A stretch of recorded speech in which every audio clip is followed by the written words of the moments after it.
Hello, I'm Mr. Walker, and I teach fourth grade here at Joe Michell, and I have two books I want to read to you. The first one is called Pig the Elf. Dear Santa, may I please have something nice for Christmas? From Trevor. P.S. I love you so much. Pig the Elf. Oh, Christmas Eve, that most merry of nights, the carols, the snowflakes, the small twinkling lights.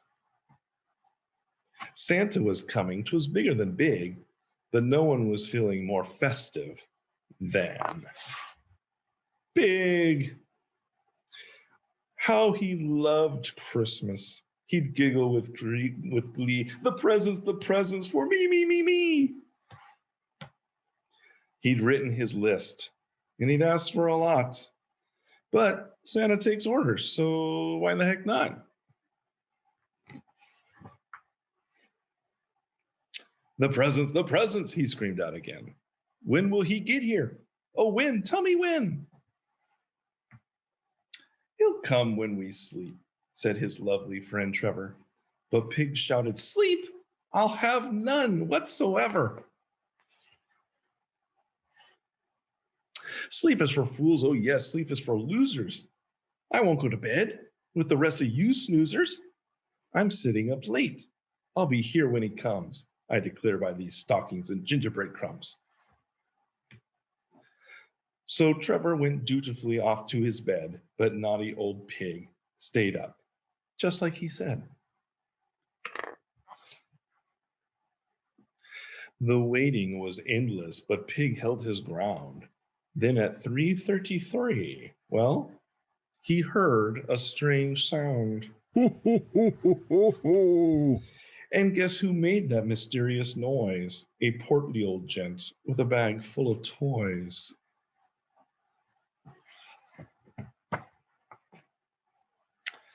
He piled up some presents marked Trevor and Pig.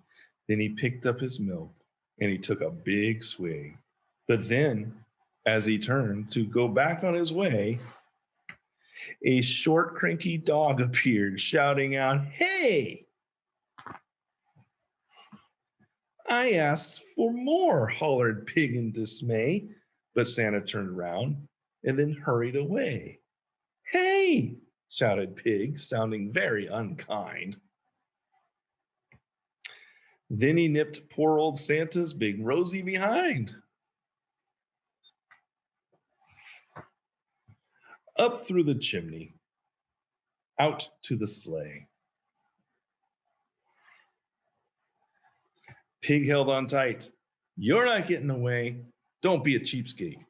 I want all my stuff. The pile that you left me is just not enough.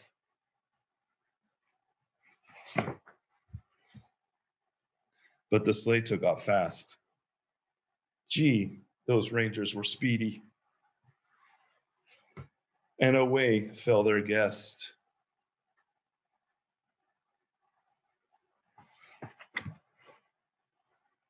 Yes, the elf who was greedy.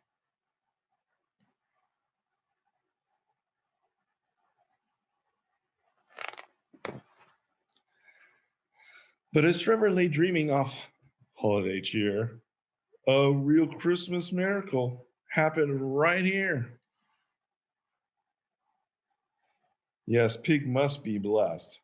He survived that big drop and was saved by a tree with an angel on top. The end. All right, so I do have another book for you. This book, technically not a Christmas book, but I thought I like reading this book so much out loud. It's very funny. If you are offended by the word farting or farts, you may turn off the video right now because this book has a lot of farts in it. This one's called Walter the Farting Dog. But since it's not a Christmas book, I decided to make it a Christmas book by decorating it with my own little Christmas tree that I made out of construction paper and some presents at the bottom. If you ever get bored during Christmas break, Find a book that isn't a Christmas book and try to make it into a Christmas book by adding some little decorations to it. Walter the farting dog.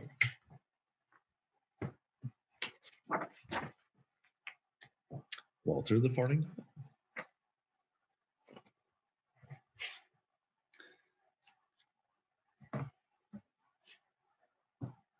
Betty and Billy brought Walter home from the dog pound. Nobody wanted him, said Billy. But we love him, said Betty. Well, he smells awful, said their mother. I think you'd better give him a bath. Mother walked in and said, he still smells awful. And that's when they got their first clue, the telltale bubbles in the water. He's probably just a little nervous, said Mother hopefully. His stomach must be upset.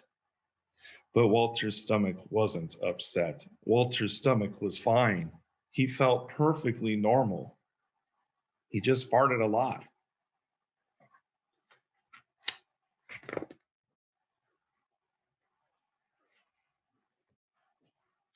He did it when he bathed. He did it when he played with Betty and Billy. He did it when he walked around the house. He did it in the dining room. He did it in the kitchen. And he did it in his sleep.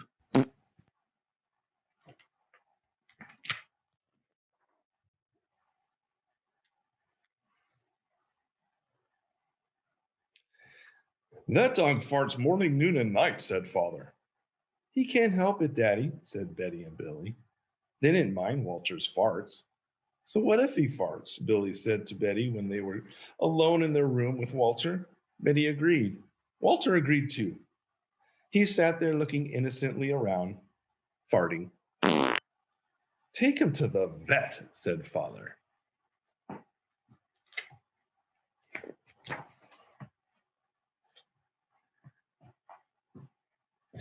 Farting, said the vet, or rectal flatulence, as we say in the medical profession, and prescribed a change in diet.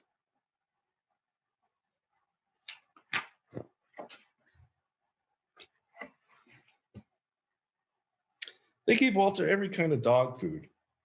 He farted. They tried him on cat food. They gave him hot dogs, hamburgers, and lettuce and tomato and sandwiches. They gave him fried chicken. They gave him rabbit food. They made him a vegetarian. No matter what that dog eats, he turns it into farts, roared his father.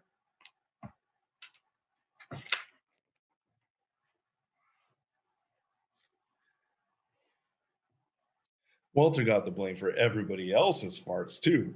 If Uncle Irv let one slip, he just went and stood near Walter. Then all he had to say was, Walter! And everyone would look at poor Walter.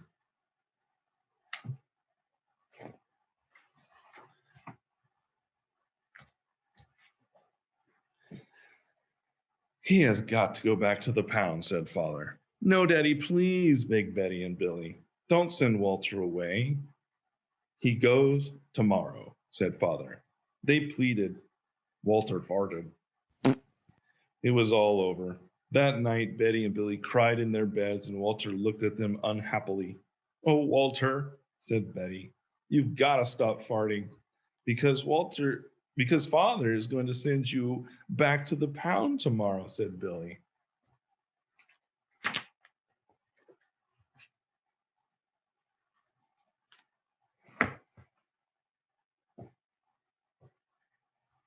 Walter knew how serious the situation was. He'd never seen Betty and Billy again.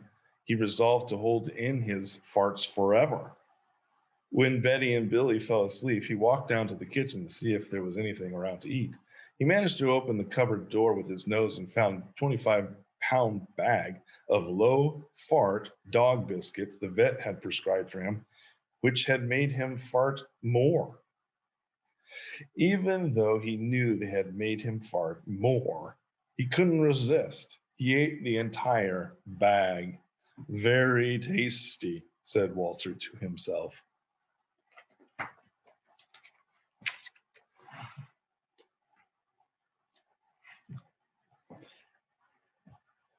And then he went and lay down on the sofa. A gigantic gas bubble began to build inside him. This is going to be trouble, he said to himself, nervously. He was afraid of what might happen if he let it go. He thought maybe the house would explode. So he kept it in. It wasn't easy. In fact, it was torture. But he had resolved never to fart again. His future depended on it. As he lay there with his tail wrapped tightly between his legs, he heard a noise at the window.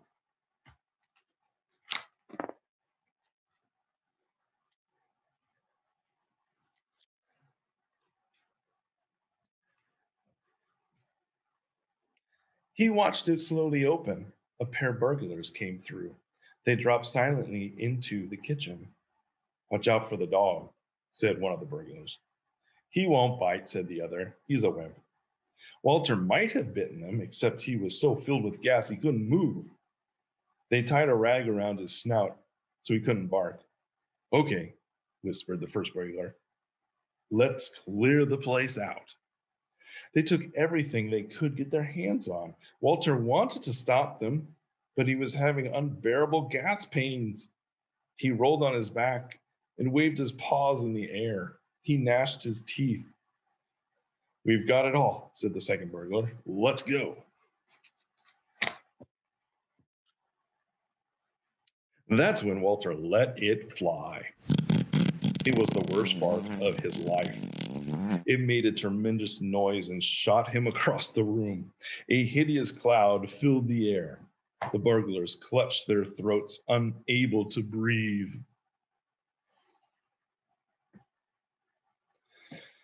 With tears in their eyes, they raced for the window. They tried to grab their bag with all the valuables in it, but their arms were too weak. Let's get out of here.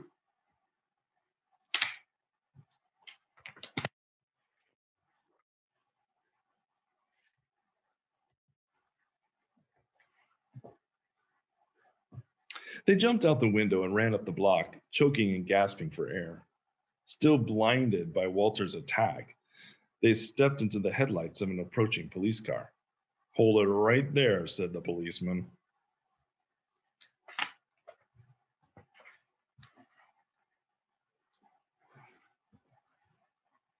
When mother and father came down in the morning, they found the open window. They saw the bag with their valuables in it, and Walter was sitting beside it. He still had the rag tied around his snout. You'd have to say he looked heroic. He saved the silverware, cried mother. He saved the VCR, cried father. Good dog, Walter. You're our dog, even if you do fart all the time.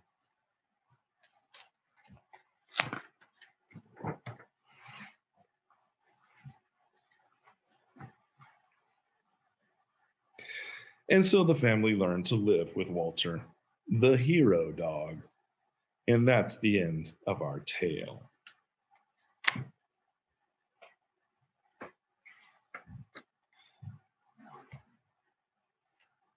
Walter's Wonder Park, 100% natural gas powered. Well, I hope you enjoyed the Christmassy version of Walter the Farting Dog and Pig the Elf. I hope you all have a very Merry Christmas.